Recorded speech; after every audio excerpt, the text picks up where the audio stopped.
As we slowly make our way through the World Cup and head towards the new Premier League season, me, as an Arsenal fan, well, I'm both worried and I'm excited. Obviously, Arsene Wenger's now gone, he's out the door, and Unai Emery is in. But what that means for the club, I don't know, you don't know, and no one's gonna know until August 2018. However, if we do look at the lay of the land and what it does seem like the new manager is trying to do, he may be about to fix Arsenal's biggest problem. Why? Here's why.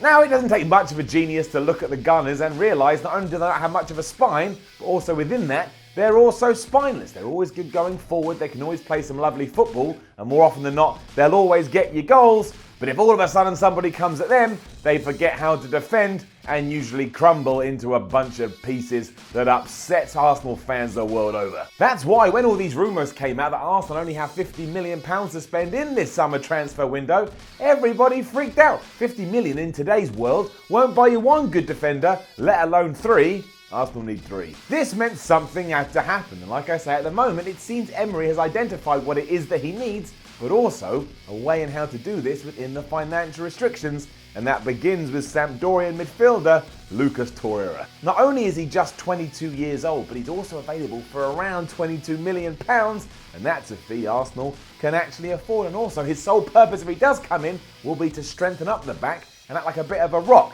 I'm not going to say he's the new Patrick Vieira or the new Emmanuel Petit, but that's the role that Arsenal will want him to fill. And also, Vieira and Petit didn't walk into Highbury back in the day and all of a sudden they were, wow, look at Patrick Vieira and wow, look at Emmanuel Petit. Really then, no one knew who they were and they had to cement themselves as the players they were going to become. Why can't our man Lucas do that too? At least that's what I'm hoping. He is a Uruguayan international too, and don't forget they're a very good side. I mean, they're at the World Cup right now, and he is in that squad. He's in Russia, as words come out of my mouth today. If nothing else, he adds a presence and will indeed tighten up everything at the back, and that is what Arsenal need to do. And all of a sudden, these huge holes that have been present for years are slowly being filled in. There's more going around as well that should provide some sort of comfort, as well as Lichtsteiner. And I know, he's 34 years old and he's not a long-term solution, but just go look at his track record at Juventus. In the short term, he's going to do us a world of good. It also seems like a goalkeeper is on the cards to eventually replace Peter Cech, and that Arsenal are looking at Borussia Dortmund's Socrates. These aren't superstars, but superstars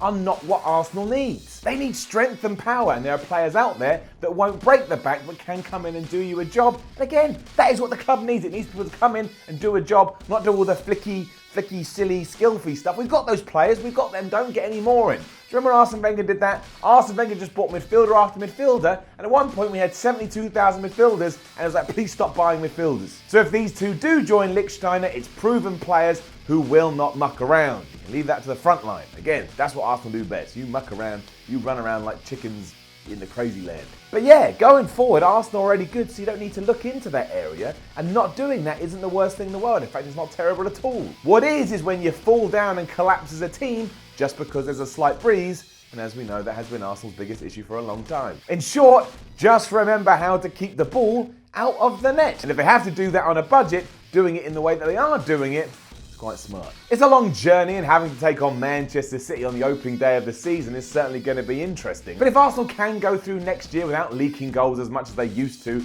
and also showing that flair they have up front, who knows? Who knows what is on the cards? Maybe we can get back into the top four, which would represent progress at this stage, and maybe we can even win the Europa League. I mean, I'm not saying that is going to happen. I'm not saying I'm confident that it will happen, but I'm saying it's a possibility with the right, purchases in the transfer window. These are the right players. Still, so far, so good for the new boss. I mean, he's got a long way ahead of him, and he's got a long journey to go, so I will feel relatively confident at this stage.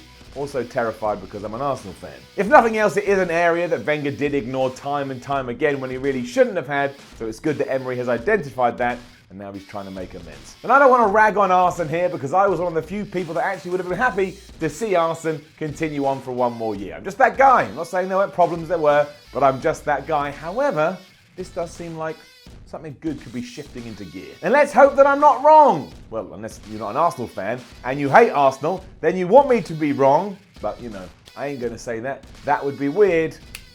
Onwards we trot. My name is Simon from What Culture. Remember to do these things. 1, enjoy the World Cup. It comes but once every 4 years. And 2, enjoy the Premier League season when it starts again. We know the fixtures. That's something to get all revved up about. Very strange that the Premier League did release them on day 1 of the World Cup.